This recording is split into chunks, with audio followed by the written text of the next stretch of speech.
album and what goes on with all of that, like your own things wears you out. But the tours, I mean, the tours, it's difficult to work around the tour since it's, you know, so frequent and Now, did you make long. a pit stop out there with all those screaming girls? Yeah. What is that like?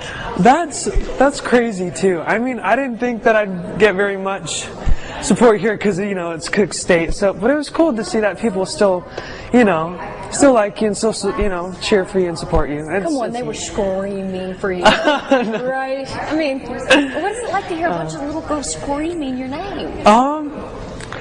The screaming's the weird part, I guess, because it's like, why are they screaming? You know, because it's just, you just still feel like yourself. Like, it's not like you've changed or anything. It's just everyone watches you now, I guess. Do you get that a lot? Like, people go, you look so familiar, and you're like, just kind of let it low. And yeah, I don't have a really recognizable feature or anything. I think it's, you know, like a lot of people wear their hair like this, and I just wear t-shirts and jeans, and it's not like I just look, I think, like a typical teenager. So, I don't know, that smile might give you away. Well, that's actually, I was at a restaurant, I even had a hat on. No one recognizes me with the hat on. Well, almost no one. And the waitresses, they're like, just so you know, everyone's going crazy. Oh, because you're in here. I'm like, what? Why? And they're like, your smile gave it away. And I was like, oh, okay. Yeah, guilty. Okay, yeah. So what do days consist of for you? Because you were talking about, like, this stuff isn't tiring, but, like, you're working on albums and doing, like, what's your day? Actually, I was in LA for the past 2 days. So we had my hometown shows.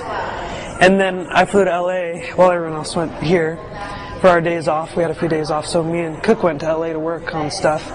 And then we flew out last night here for the show.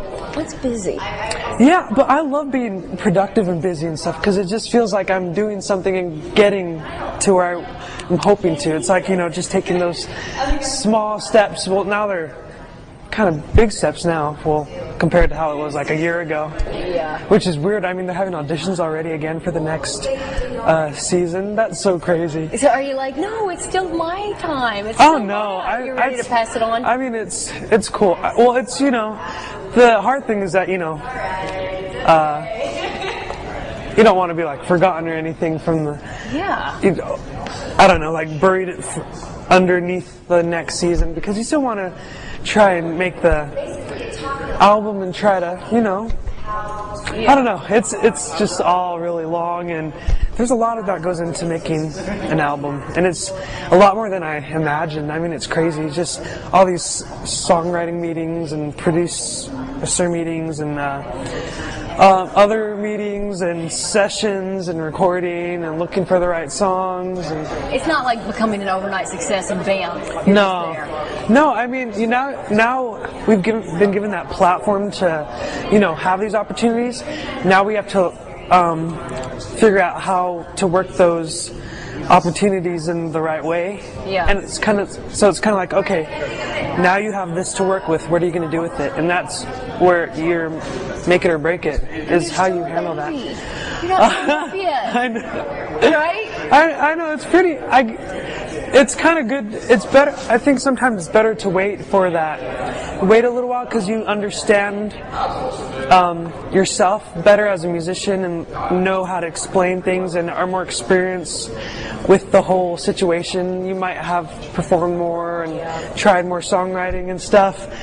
But I think, you know, because I'm here, it was meant to happen. So I just have to run with it and work with it as best as I can. I mean, it's been a lot of fun. I'm so excited to just get the album. Hopefully it'll be good. So, yeah, I mean, it's hard to find the right stuff. I mean, it's not like things are just handed to you. Yeah. Well, like songs are given to you, but it's just a matter, it's like, does it work or not? Because it's not like, okay, these are the perfect songs for you, and they'll be huge hits, and they're songs that suit you and make sense, and people are able to connect with you, with them, relate to you. You know, I want my music to be relatable, even though I'm sure, you know, it's going to be more poppy, but I still want to have a good balance of radio songs, and also the songs that people are able to connect with and just feel like, okay, I mean, with those songs, I feel like I'm able to show why I love music. And that's kind of what I did on the show. I think I did a little too much of that, but I still think it's good that I was able to express my love of music or whatever. I don't know. You're so cute.